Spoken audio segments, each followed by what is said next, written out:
Bom dia, irmãos. Bom dia também para quem neste momento está nos acompanhando pelas redes sociais. Nós temos estudado faz algum tempo, né? Estamos estudando sobre doutrinas, as lições bíblicas, doutrinas bíblicas. Deveria ser em um ano. Já passamos de um ano, porque nós temos aprofundado em alguns assuntos. Nos domingos retrasados, nós falamos sobre a unidade da fé, a igreja é a coluna e a firmeza da verdade, a fé como a palavra de Deus revelada, a fé que uma vez foi entregue às igrejas primitivas e a atitude da igreja a respeito da fé, da verdade. A igreja ela deve conhecer a doutrina para que ela possa defender a doutrina. A igreja ela deve batalhar pela fé. Inclusive nós falamos da palavra que é usada, né, desse batalhar que foi dita lá em Judas, que é epiagonizar, é contender de fato, combater pela fé que uma vez todas foi entregue aos santos. Nós hoje vamos fazer uma introdução, que será a lição dos próximos domingos, sobre a doutrina do batismo. A doutrina do batismo bíblico. Uma lição importante, sem dúvida, porque o batismo ela é muito importante.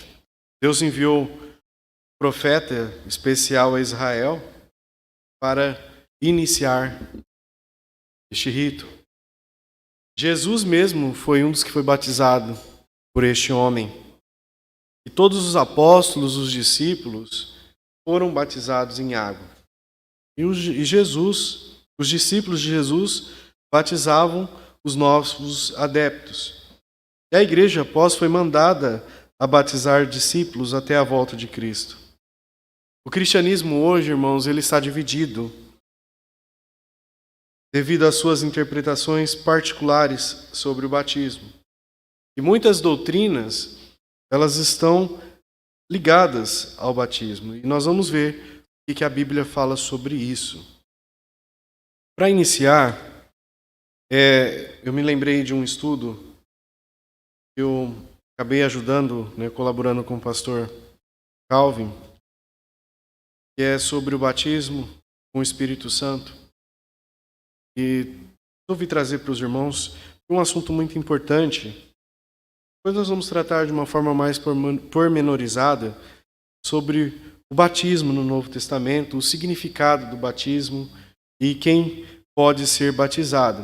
Essa lição ela foi dividida em duas partes, né? A primeira parte sobre esses assuntos que eu falei e a segunda parte sobre o porquê ser batizado e por que devemos ser batizados. E, inclusive, nós vamos ver 4 elementos necessários para o batismo, que é o candidato certo, um modo certo, um desígnio certo e um administrador certo. Irmãos, às vezes, um cristão, ele é indagado, quem nunca foi, se já foi batizado com o batismo do Espírito Santo. Né? Ou se a sua igreja tem o batismo com o Espírito Santo. Nós devemos responder a esta questão. A maioria, muitos, têm sido propostas sobre a natureza do batismo com o Espírito Santo. Muitas teorias. Em vez de rever todas elas, nós faríamos melhor se nós examinássemos as referências bíblicas sobre a imersão no Espírito Santo, que a palavra grega sempre se refere a uma imersão, ou literalmente na água ou na tinta no sentido significativo, né, figurativo. O batismo, irmãos, com o Espírito Santo, ele foi profetizado por João Batista como um evento futuro, em Mateus 3:11, que nós não vamos lá, onde é associado com fogo. João disse: aquele que vem após mim é mais poderoso do que eu, cujas alparcas não sou digno de levar. Ele vos batizará com o Espírito Santo e com fogo. E essa profecia, ela aparece também nas mensagens paralelas no ministério de João. Em Marcos 1:8, nós vamos ler: "E eu, em verdade, tenho-vos batizado com água. Ele, porém, vos batizará com o Espírito Santo." Em Lucas 3:16, nos diz: "Eu, na verdade, vos batizo com água, mas eis que vem aquele que é mais poderoso do que eu, do qual eu não sou digno de desatar a correia das alparcas. Esse vos batizará com o Espírito Santo e com fogo." E João 1:33 identifica Cristo como aquele que teria a autoridade para batizar com o Espírito Santo. João 1:33. "E eu não o conhecia, mas o que me mandou a batizar com água, esse me disse: sobre aquele que vires descer o Espírito, e sobre ele repousar, esse é o que batiza com o Espírito Santo." Não há outras menções, referências ao batismo com o Espírito Santo nos evangelhos. Dessas, uma próxima referência que nós podemos trazer é Atos, capítulo 1, versículo 5. E essa passagem afirma quando o evento prometido aconteceu. Cristo, pouco antes da sua ascensão, disse aos seus apóstolos: "Porque na verdade João batizou com água, mas vós sereis batizados com o Espírito Santo, não muito depois desses dias." Atos 1:5. Porque na verdade João é exatamente essa passagem. Qual evento notável, irmãos, aconteceu apenas poucos dias depois da ascensão de Cristo? Pentecostes. Exatamente. Então, agora que nós determinamos com precisão o tempo que o prometido batismo com o Espírito Santo aconteceu, nós podemos analisar de uma forma mais clara a natureza desse acontecimento. João Batista, ele predisse o batismo com o Espírito Santo e houve uma associação com o fogo. Mas é um fogo literal? Não é um fogo literal. Mas sim, foram línguas repartidas como que de fogo e foram vistas lá em Atos 2:3. Atos 2:3, nós vemos: "E foram vistas por eles línguas repartidas como que de fogo, as quais pousaram sobre cada um deles. E veio repentinamente um som do céu como de um vento veemente", lá no versículo 2, "e impetuoso." No versículo 4, nós vemos que os discípulos começaram a falar noutras línguas. Não eram línguas estranhas, nem idiomas celestiais incompreensíveis aos homens, mas eram línguas de outros países entendidas claramente pelos que estavam ouvindo. Então, esse maravilhoso evento do Pentecoste, pergunto aos irmãos, deve ser copiado pelas igrejas hoje? Não. Não há registro na Bíblia, não há registro na história da igreja de uma reencenação do Pentecoste. Nem qualquer ordem da parte de Deus de que nós deveremos ou de que nós deveríamos reencenar este evento. Qualquer igreja que reivindica essa reencenação do Pentecoste, ela deveria verificar se todos destes sinais são duplicados. O som de um vento de Pentecoste, veemente e impetuoso, deveria acontecer. As visíveis línguas repartidas como de fogo, a proclamação do Evangelho em idiomas legítimos de outros países, não entendidos por aqueles que as falavam. Então, o Pentecoste, ele nunca foi reencenado. Foi um evento único que, pela sua própria natureza, não requer nenhuma reencenação. Não esperamos, irmãos, a reencenação da divisão das águas no Mar Vermelho. Não vai acontecer. Será que seria possível qualquer igreja reencenar essa situação? Isso foi um evento único que serviu ao propósito lá atrás. Hoje, por exemplo, não precisamos desse êxodo israelita da escravidão egípcia. Nós precisamos aprender as lições dessas intervenções milagrosas, divinas na história humana e orientar as nossas vidas por ela, mas nós não precisamos duplicar o evento. Nós não precisamos que esse evento aconteça novamente. Qual que é o propósito histórico que foi consumado pelo batismo do Espírito Santo no Pentecostes? Os discípulos daquele tempo, eles receberam poder para o ministério cristão, em Atos 1 e 8. Mas recebereis a virtude do Espírito Santo que há de vir sobre vós, e ser-me-eis testemunhas tanto em Jerusalém, como em toda a Judéia e Samaria, e até aos confins da terra. Então o Espírito Santo ainda capacita-nos a sermos testemunha hoje, sem necessitarmos de manifestações miraculosas, manifestações visíveis. O batismo com o Espírito Santo era mais do que somente manifestações. No dia do Pentecoste, o Espírito Santo apareceu visivelmente aos homens para oficializarmos, e aqui que é o ponto importante que essas igrejas têm que entender. O Espírito Santo ele apareceu para oficializar a sua aprovação àquela instituição que Deus ordenou, pela qual toda a sua obra na terra será feita, a igreja.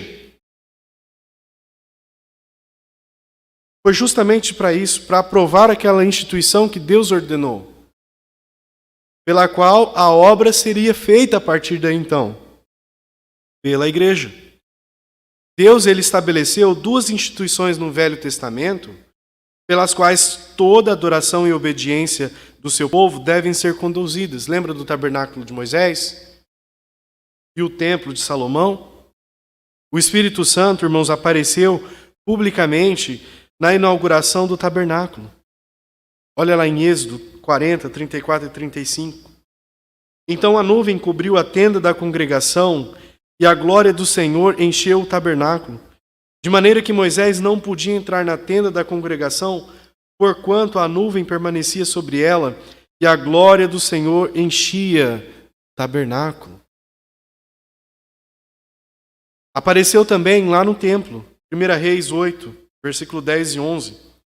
E sucedeu que, saindo os sacerdotes do santuário, uma nuvem encheu a casa do Senhor, e os sacerdotes não podiam permanecer em pé para ministrar, por causa da nuvem, porque a glória do Senhor enchera a casa do Senhor. Então, irmãos, a sua manifestação naqueles momentos específicos, revelou a todos os homens que Deus aprovou e endossou essa instituição. Então, somente uma manifestação do Espírito Santo bastava em cada caso.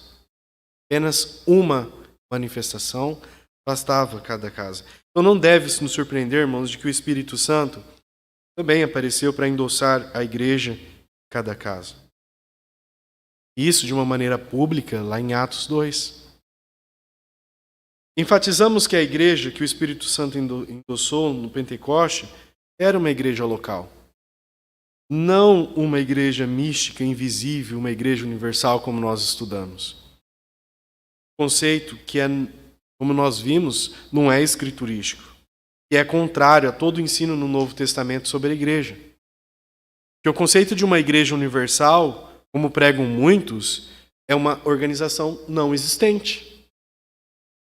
Uma organização que, como pregam, na verdade, sobre essa igreja universal, essa igreja ela não pode se reunir, ela não pode batizar, ela não pode celebrar a ceia do Senhor, ela não pode disciplinar membros, ela não pode receber dízimo.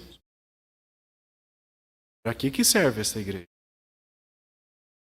A igreja em Jerusalém, porém, ela fez todas estas coisas. E nós devemos também evitar o erro, como nós já vimos, que diz que o Pentecoste era o nascimento da igreja.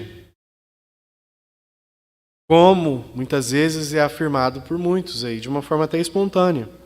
Não há base nas Escrituras para isso, irmãos. A igreja em Jerusalém, como nós vimos lá em Atos, agregou 3.000 membros. Em Atos 2:41. Ou seja, e nós já dissemos isso, não podemos agregar algo a algo que não existe. Não tem como. Então, em Atos 1, antes de Pentecostes, nós testemunhamos uma reunião de negócios na igreja em Jerusalém. Lembra que nós falamos sobre Matias, quando ele foi voltado a servir como apóstolo? O fato de que Jesus instruiu seus discípulos sobre a disciplina na igreja, em Mateus 18:17, que ensinando-os, para dizer à igreja, para levar à igreja, sem precisar explicar o que era uma igreja. Revela então que a igreja já existia e que já havia sido instituída por Cristo.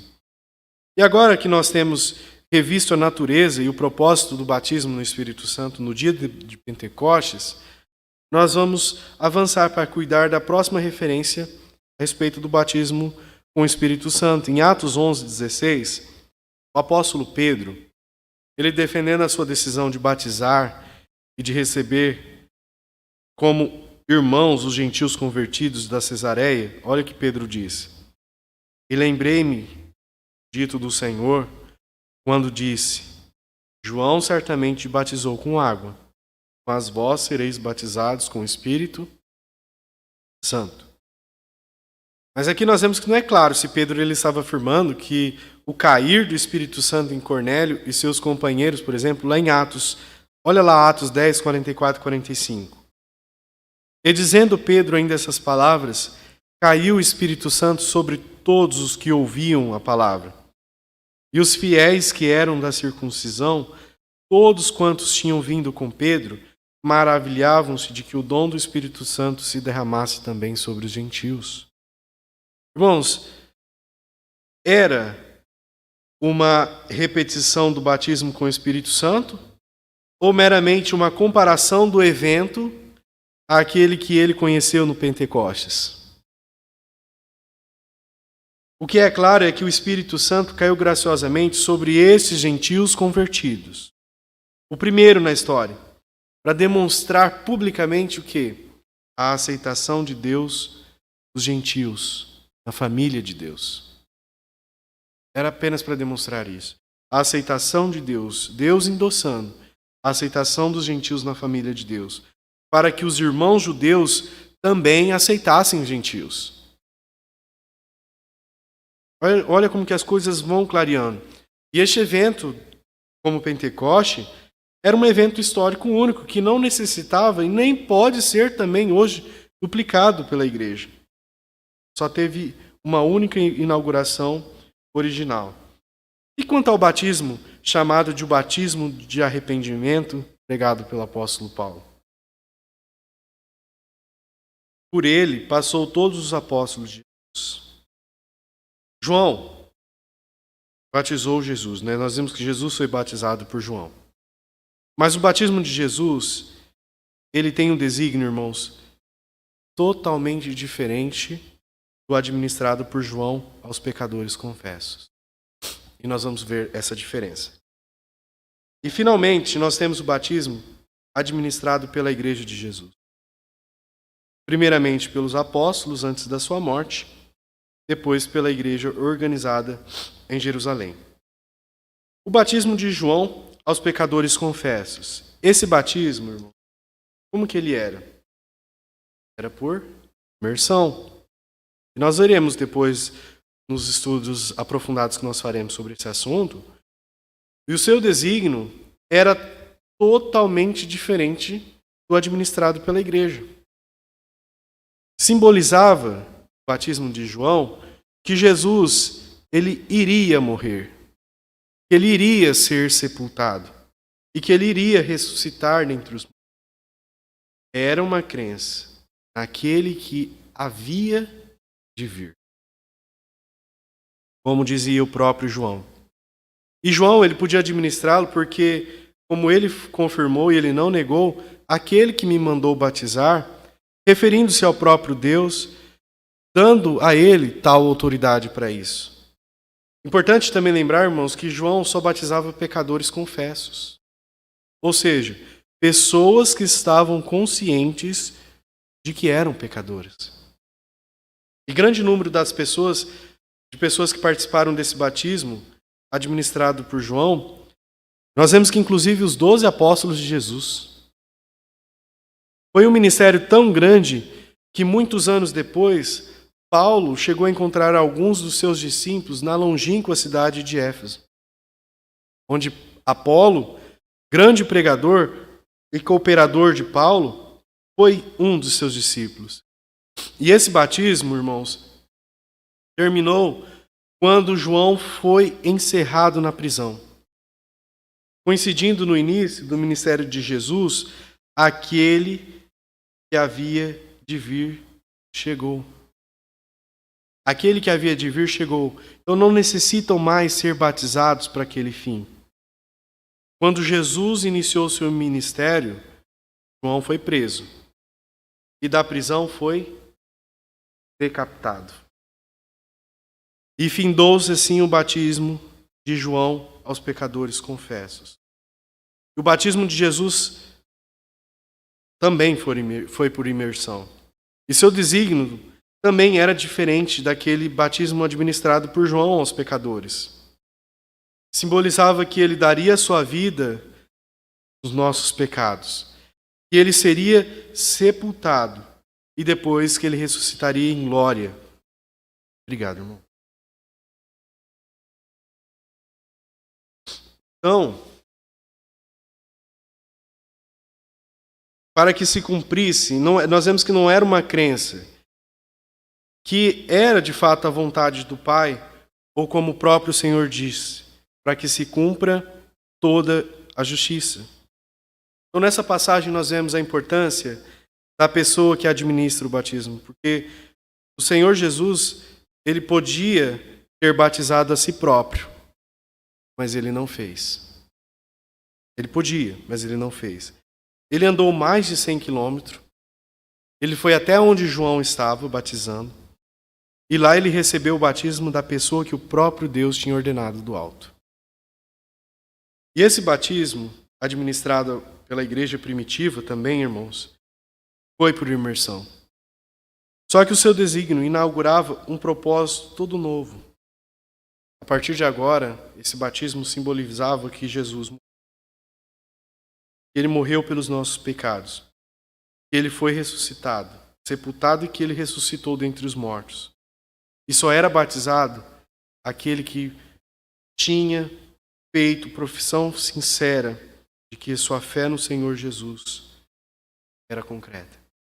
Nunca, irmãos, em momento algum, nós temos a notícia de que pelo menos um dos batizados pela igreja não fosse pessoas convertidas ou forçadas para o ato, ou qualquer recém-nascido. Não víamos isso. Nós não encontramos isso na Bíblia. O seu coração está disposto. Você pode ser batizado, se creres de todo o seu coração. Após a pregação de Pedro em Atos 2, nós vemos a Bíblia esclarecendo que foram batizados todos os que com grado, todos os que se voluntariaram. Portanto, eram batizados após terem a certeza da salvação e de livre e espontânea vontade. Mas também não é qualquer um que podia batizar. Não vemos dizer que os membros excluídos batizavam alguém. Que também os facciosos batizavam alguém.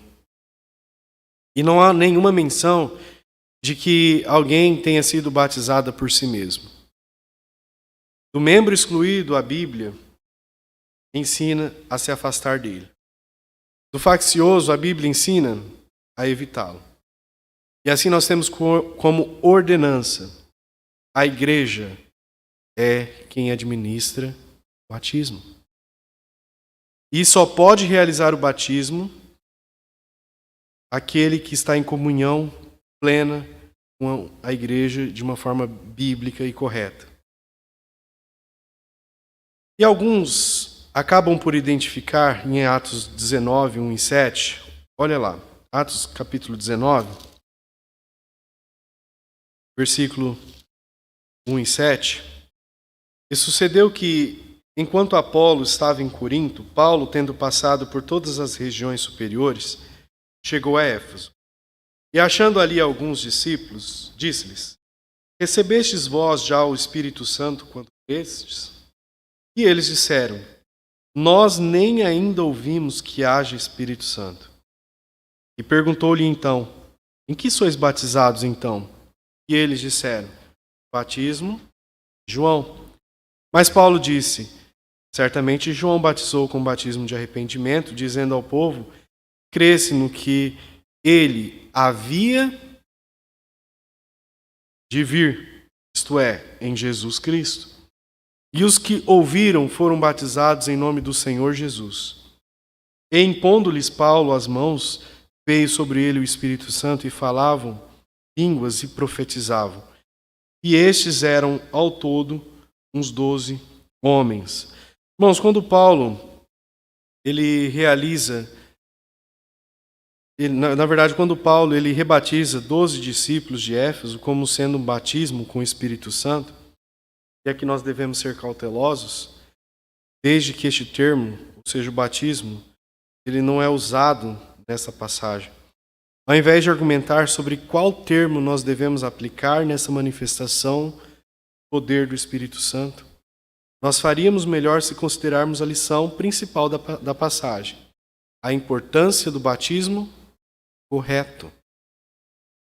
O batismo, para ser válido, ele deve satisfazer, como nós dissemos, 4 requerimentos: modo correto, versão, candidato correto, um regenerado e não uma pessoa incrédula, propósito adequado, mostrar nossa obediência como discípulos de Jesus, não para ganharmos a salvação, e administrador propício, um representante de uma igreja neotestamentária, que não precisa necessariamente ser um pastor. Mas, de alguma forma, o batismo dos discípulos em Efésio era deficiente. Desde que eles nem conheciam quem era o Espírito Santo. Em contraste com Paulo, que foi enviado pela igreja em Antioquia, Apolo, aqui no caso, seria tido como o culpado. Qualquer que seja o problema, Paulo então não concordou. E o que Paulo fez? Ele insistiu que houvesse uma correção daquele batismo. Irmãos, às vezes, inclusive, é afirmados que não existem rebatizadores. Já ouviram isso? Que não existem rebatizadores. Ou os anabatistas, por exemplo, antes do século XVIII.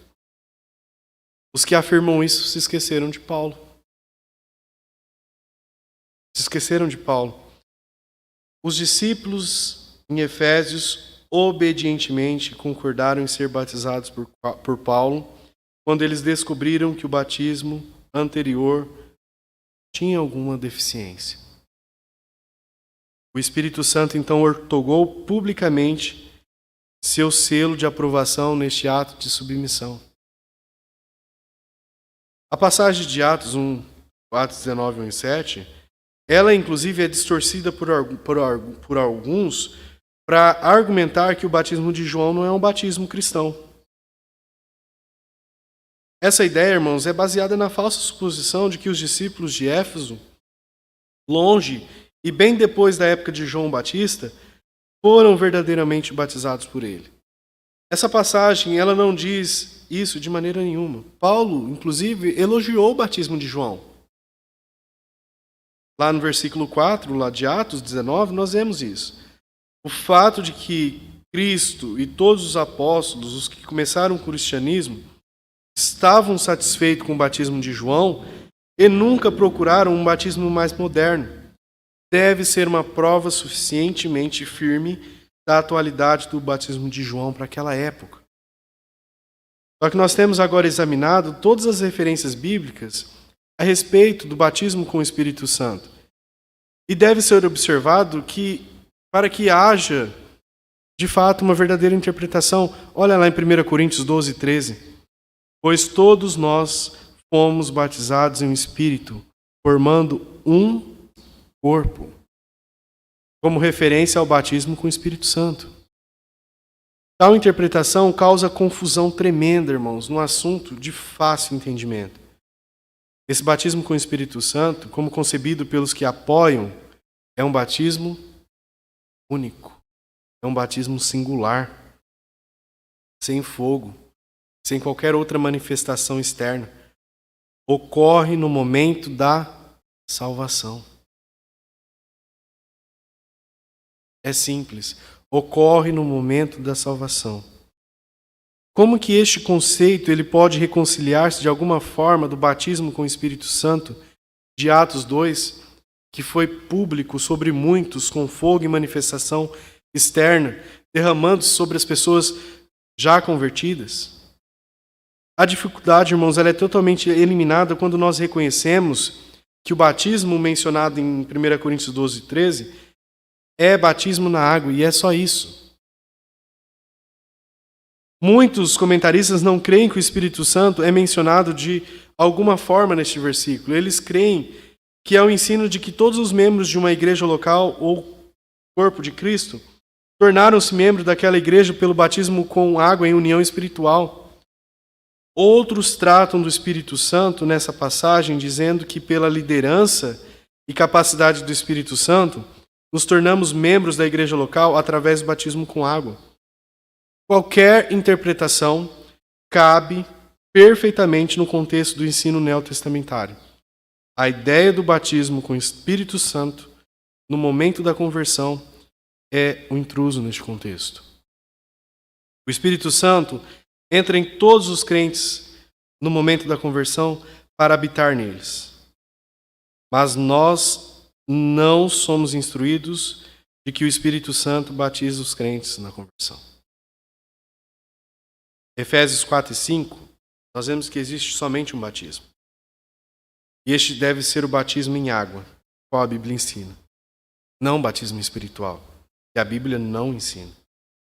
Então nós podemos concluir de nosso estudo sobre tudo o que o Novo Testamento ensina do batismo com o Espírito Santo.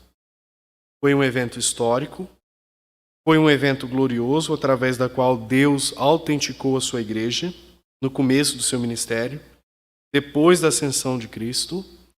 Não há mandamento para as igrejas hoje quererem repetir este evento, nem para indivíduos buscarem ser batizados com ou pelo Espírito Santo na conversão e nem depois dela. Isso significa que nós rejeitamos os ministérios, os dons e o conhecimento do Espírito Santo para a nossa época? Não. Nós somos mandados a ser cheios do Espírito Santo. Efésios 5:18. E nós devemos estar abertos para todos os dons que o Espírito Santo deseja outorgar em nós. Nós devemos rejeitar o ensinamento daqueles que apresentam posições diferentes a respeito do batismo com o Espírito Santo? Não necessariamente. A maior parte do ensino deles tem uma base escriturística. Mesmo tendo os professores aplicado um vocábulo impreciso neste assunto. É bem melhor, irmãos, experimentar todas as bênçãos, dons, enchimento do Espírito Santo, que Ele nos deseja dar. Aplicar um vocábulo errado para essa experiência é perigoso. Nós não devemos ser críticos com aqueles que descreveram suas experiências com o Espírito Santo, com o batismo. Mas nós não devem os defensores do batismo com o Espírito Santo ser críticos com aqueles que preferem não usar esta terminologia. Então agora nós estamos agora prontos para concluir e responder à indagação que foi perguntada no começo. Recebemos o batismo com o Espírito Santo? Irmãos, que Deus nos ajude sempre a responder tal indagação com uma sondagem humilde em nosso coração. Possamos ser totalmente submissos ao Espírito Santo. Sermos guiados por Ele em todos os aspectos da vida. Mas para aqueles que desejam conhecer a nossa posição quanto à doutrina bíblica do batismo com o Espírito Santo, a melhor pergunta a se fazer, na verdade, deveria ser outra. Você é um membro de uma igreja local da mesma fé prática da igreja lá de Jerusalém? E assim, faz parte da divina instituição que Deus validou e autenticou pelo batismo com o Espírito Santo? É essa a pergunta. Você faz parte desta igreja? Se a sua igreja continua na doutrina dos apóstolos, lá de Atos 2:42, e requer a imersão em água para ser membro, Atos 2:41, se a sua resposta à pergunta é sim, então, se é membro de tal tipo de igreja, não precisa deixá-lo na procura do batismo com o Espírito Santo. Entregue a sua vida completamente ao Espírito Santo. E Ele então vai usar melhor na igreja em que está. Amém? Que Deus nos abençoe, irmãos.